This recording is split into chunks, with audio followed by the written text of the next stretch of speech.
It's President's Day. We're honoring our past leaders. But my next guest thinks that the story of our current president is what we should focus on this President's Day.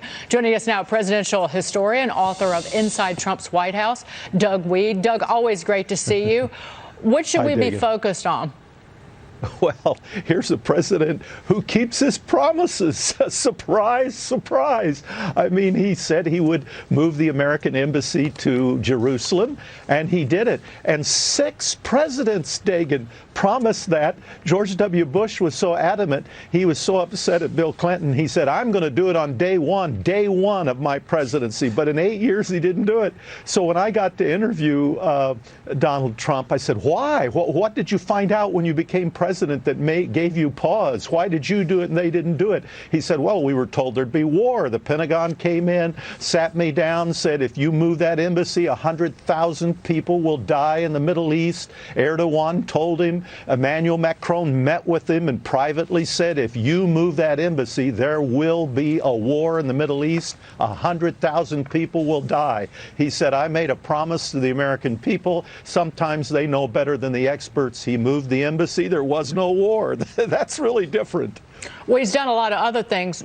NAFTA renegotiated. Now we have the USMCA, took on China in myriad ways, not just the trade practices and the theft of intellectual property from U.S. companies, but also their kind of threat on the global stage, tax cuts, deregulation, the list goes on. But this sets the stage for voters in the sense that Bernie Sanders is promising all these socialist policies. So you have to take these individuals at their word that if they get in, that is their agenda, and they're going to try to check those boxes just the way President Trump has.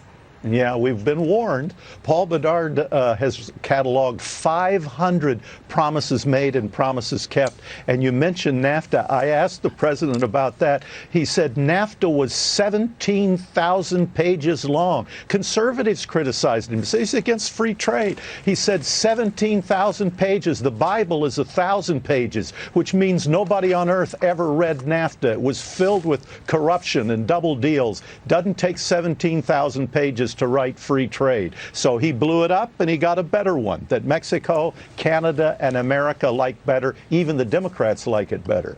So there you go. Hey, Doug, Rob Smith here. I have a question. There's no doubt that President Trump is the most spoken about president probably in history. People talk about him a lot. As a historian, what do you think that people on the left and the right miss when they're talking about President Trump?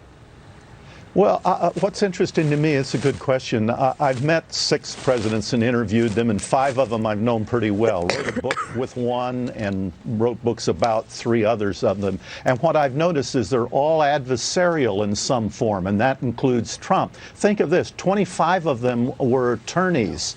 29 served in the military, 12 were actually generals. So the one thing they all have in common, Trump's the first civilian president who was a businessman, but he was very aggressive and adversarial as a businessman. So they're all fighters. I like to get alone and read a book or write a book. I don't like to fight people, but these presidents are very contentious. That's part of the process. Doug, really quickly, President Trump is getting some criticism for using taxpayer money during his appearance at the Daytona 500 yesterday. The New York Times reporter Maggie Haberman tweeted this: using the official apparatus of government for what appears to be a political event. That was what she was referring to. And Kelly O'Donnell was tweeting, this was an official White House event, therefore paid for by taxpayers, as real Donald Trump and the First Lady attended the Daytona 500 today, and the Beast limo ran a pace car lap around the track. Your reaction to this?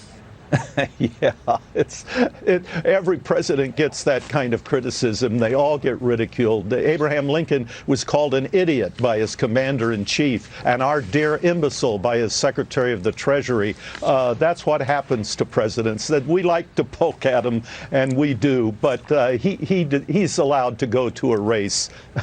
He can do that. Michelle Obama and Jill Biden went to the championship race in 2011. I was there, and I remember it, and Secret Service was along. They didn't fly Air Force One, of course, but nevertheless, nothing like that flyover. Doug Wead, thank you so much, sir. Good to see you. Thanks, Megan. Good to see you. Coming guys. up in midair.